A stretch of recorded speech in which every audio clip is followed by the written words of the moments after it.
Generally accepted accounting principles का एक और प्रिंसिपल, फंडामेंटल प्रिंसिपल, जिसे फुल डिस्क्लोजर प्रिंसिपल कहते हैं। फुल डिस्क्लोजर प्रिंसिपल आपसे कहता है कि तमाम रेलेवेंट इंफॉर्मेशन जो स्टेक होल्डर्स हैं उनके पास पहुंच जानी चाहिए, उनको पता लग जाना चाहिए कि उनकी कंपनी में क्या हुआ है और क्या हो रहा है, ताकि इसकी बेस पर वो डिसीजन ले सके।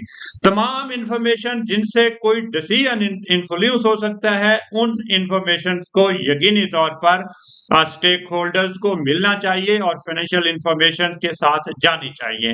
अब मिसाल के तौर पर कंटीजेंटी लायबिलिटीज हैं, कोई लॉ सूट है, कोई पेंडिंग लीगल एक्शंस है, या guarantee that might affect the future benefits, तो ऐसी इंफॉर्मेशन उनको मिलनी चाहिए।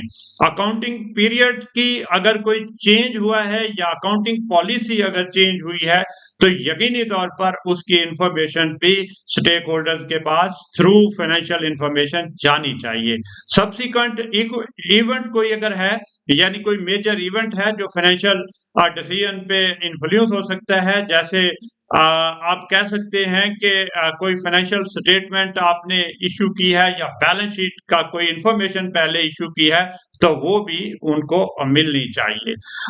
रिलेटेड पार्टी ट्रांजैक्शन, जैसे डायरेक्टर के साथ कोई ट्रांजैक्शन हुई है कंपनी की, या किसी सब्सिडरी के साथ हुई है, या क्लोज रिलेटिव के साथ हुई है, तो उन इंफॉर्मेशन को भी होना चाहिए। कमिटमेंट अगर आपने किसी और कंपनी के साथ की है, लॉन्ग टर्म कोई कॉन्ट्रैक्ट किया है, ऑब्लिगेशन है, तो यकीनी ये इंफॉर्मेशन भी होनी चाहिए। पर्पस इनका ये है कि इन तमाम इंफॉर्मेशन को इस्तेमाल करते हुए स्टेक होल्डर कंपनी के लिए डिसीजन ले सके, और इसी से ही ट्रांसपेरेंसी आएगी, इसी से ही डिसीजन जो है वो इन्फॉर्म्ड डिसीजन कहलाएंगे, और मिसलीडिंग और इनकम्प्लीट फाइनेंशियल इंफॉर्मेशन को हम रोक सकते हैं। लिहाजा जब भी हम इंफॉर्मेशन दें, फुल डिस्क्लोजर ऑफ प्रिंसिपल को अप्लाई करना चाहिए। तमाम इंफॉर्मेशन स्टेक होल्डर तक पहुंच जानी चाहिए, जो स्टेक होल्डर्स को डिसीजन मेकिंग में मदद करती हैं।